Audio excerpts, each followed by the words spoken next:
आज वहां फिर से नए प्रतिष्ठान बन रहे हैं, मॉल बन रहे हैं, पेट्रोल पंप लग रहे हैं। मैं एक व्यापारी के घर में गया था, जिस व्यापारी ने प्लान कर लिया था, और उस परिवार से मिलने के लिए मैं गया। वहां एक छोटी सी बच्ची मुझे मिली।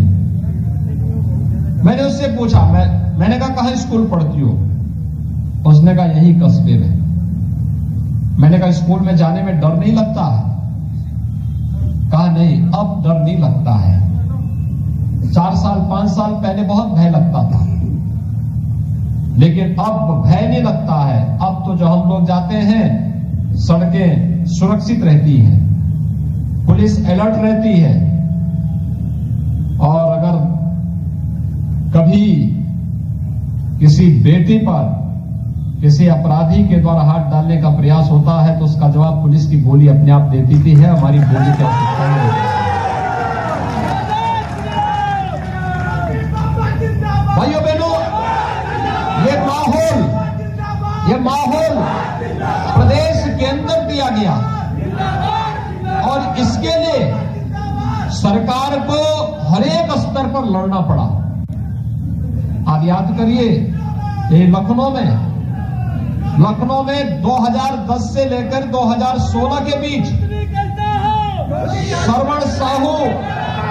श्रवण साहू जो प्रतिष्ठित व्यापारी थे लखनऊ के, उनके पुत्र की निर्मम हत्या होती है। निर्मम हत्या वही दुर्दांत माफिया करता है जो डीजीपी के आवास के 500 मीटर की दूरी पर अपनी हवेली खड़ा कर देता है। आप आश्चर्य करेंगे, डीजीपी के आवास के 500 मीटर की दूरी पर उनकी बड़ी बड़ी हवेलियां खड़ी हो गई माफिया की।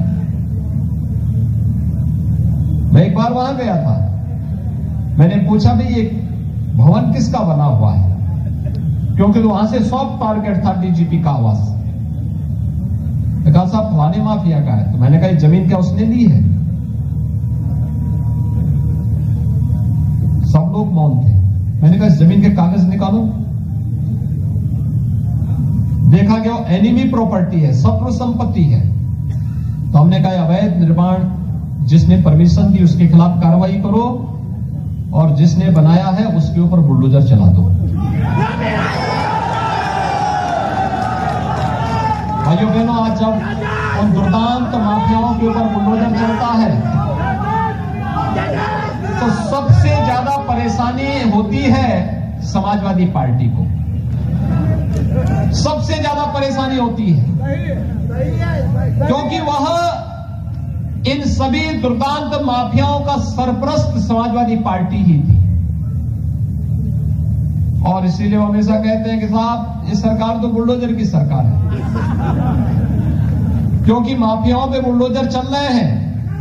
हम जनता के लिए बुलडोजर का उपयोग करते हैं सड़क बनाने के लिए, लेकिन सार्वजनिक संपत्तियों पर कब्जा करके, व्यापारियों की संपत्तियों पर कब्जा करके, गरीबों की, किसानों की, निर्दोष लोगों की संपत्ति पर कब्जा करके किसी माफिया ने अगर संपत्ति अर्जित की है तो सरकार का बुलडोजर चल करके वापस उन गरीबों को, उन व्यापारियों को उनकी संपत्ति पर कब्जा दिलाने का काम करेगा ये। और मुझे प्रसन्नता है हमारी सरकार ने विगत 5.25 वर्ष के दौरान सफलतापूर्वक इस अभियान को आगे बढ़ाया है, सफलतापूर्वक आगे बढ़ाया है। क्योंकि मेरा मानना है हमारा व्यापारी अगर खुशहाल होगा, हमारा नागरिक अगर सुरक्षित होगा, तो प्रदेश की प्रति व्यक्ति आय बढ़ेगी। उत्तर प्रदेश जिसके लिए हकदार था, देश की सबसे अग्रणी अर्थव्यवस्था के रूप में उत्तर प्रदेश उभरेगा, और अग्रणी अर्थव्यवस्था के रूप में उत्तर प्रदेश को आगे बढ़ाने के लिए ही हम लोगों के द्वारा हर एक चेहरे पर खुशहाली लाने के लिए, अपने नौजवानों के रोजगार के लिए, उनके उज्जवल भविष्य के लिए, और उत्तर प्रदेश के नौजवान को उत्तर प्रदेश के बाहर कहीं कोई संदेह की निगाहों से न देखे, बल्कि सम्मान की निगाहों से देख सके, इस उद्देश्य से सरकार को कड़े कदम उठाने पड़ेंगे। आज वही परिणाम, उसी का परिणाम है। हमने रिफॉर्म किए, व्यापारिक हित के लिए, जनता के हित के लिए रिफॉर्म किए। ईज ऑफ डूइंग बिजनेस, यानी व्यापार की सुगमता के लिए, उद्यम की सुगमता के लिए उत्तर प्रदेश देश के अंदर पहले 14वें स्थान पर था। यानी अगर दुनिया के किसी निवेशक को, देश के किसी निवेशक को प्रदेश में निवेश करना होता तो स्वाभाविक रूप से उसका जो प्राथमिकता होती है वो 3 स्थानों की होती है। पहले 3 स्थानों पर जो राज्य होंगे वहां पर उत्तर प्रदेश 14वें स्थान पर था। और दूसरा, उसकी समस्या क्या थी कि वह प्रदेश में निवेश करके पूंजी भी फंसती थी और उसकी जान की भी लाले पड़ते थे। 2017 के पहले प्रदेश के अंदर ये स्थिति थी। आज उत्तर प्रदेश देश और विदेश से आने वाले किसी भी निवेश के लिए 14वें स्थान पर नहीं, अब Uttar Pradesh ease of doing business में नंबर 2 स्थान पर है। अगर किसी भी निवेशक को निवेश करना हो तो भाइयों बहनों, निवेश करने के लिए देश के अंदर जो सबसे अच्छे 2 गंतव्य होंगे उनमें से उत्तर प्रदेश एक होगा। यानी उत्तर प्रदेश में कोई भी आके निवेश करेगा वो अपने आप को सुरक्षित महसूस करेगा, उसका निवेश सुरक्षित होगा और वह स्वयं भी सुरक्षित महसूस करेगा और उसकी पूंजी यहां बढ़ेगी। ये कार्यक्रम प्रदेश के अंदर हुआ। प्रदेश की अर्थव्यवस्था सबसे बड़ी आबादी का राज्य और सबसे बड़ी आबादी के राज्य की स्थिति क्या थी? अर्थव्यवस्था हमारी 6-7वें स्थान पर थी। भाइयों बहनों, आज उत्तर प्रदेश देश की दूसरी अर्थव्यवस्था बन गया है, नंबर 2 की अर्थव्यवस्था बन चुका है। और ये चीजें बताती हैं उत्तर प्रदेश के अंदर व्यापारियों के कल्याण के लिए, आम नागरिकों के उत्थान के लिए शासन ने जो योजनाएं बनाई, आज निरंतर वे नई ऊंचाइयों को छूती हुई दिखाई दे रही है। आपने देखा होगा जब प्रदेश के अंदर व्यापारियों के बीमा को देने की बात आई थी, डॉक्टर दिनेश शर्मा जी और डॉक्टर महेंद्र सिंह जी कैबिनेट में चर्चा करने के लिए बैठे थे। इन्होंने कहा कि नहीं, इसको 10 लाख का किया जाना चाहिए और हम लोगों ने जैसे 10 लाख का किया, देखना हजारों व्यापारी जिनकी दुर्भाग्य से, किसी एक्सीडेंट से, किसी आपदा के कारण उनकी दुखद मृत्यु हुई है, उनके परिवार को सरकार ने 10 लाख रुपए की सहायता इस व्यवस्था के अंतर्गत उपलब्ध करवा दी है। भाइयों बहनों, एक जनपद एक उत्पाद हमारा परंपरागत उद्यम उत्तर प्रदेश की पहचान किस बात को लेकर के थी? अपने परंपरागत उद्यम के लिए। और याद रखना, बड़े उद्योग के लिए स्थानीय उत्पाद और उसके क्लस्टर बहुत महत्वपूर्ण होते हैं। उत्तर प्रदेश इस दिशा में पहले से समृद्ध था, लेकिन आजादी के बाद चाहे वह कांग्रेस रही हो, सपा रही हो, बसपा रही हो, इन्होंने व्यापारियों का उत्पीड़न किया, उनका शोषण किया, परंपरागत उद्यम बंद होते चले गए। चाहे वह लखनऊ की चिकन कारीगरी हो, मुरादाबाद का पीतल के आइटम हो, अलीगढ़ का हार्डवेयर के कार्य हो, फिरोजाबाद का ग्लास उद्योग, कन्नौज का ईंट, भदोही के कालीन, पीलीभीत की बांसुरी, अमरोहा का तबला, ये पूरे देश के अंदर विख्यात था।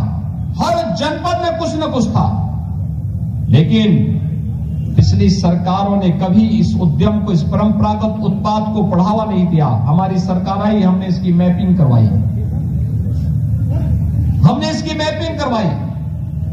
और भाइयों बहनों, इस मैपिंग के साथ इसकी ब्रांडिंग के लिए, इसकी मार्केटिंग के लिए, इसकी डिजाइनिंग के लिए, इसको तकनीक के साथ जोड़ने के लिए एक जनपद एक उत्पाद की नीति चलाई, 1 डिस्ट्रिक्ट 1 प्रोडक्ट की नीति चलाई।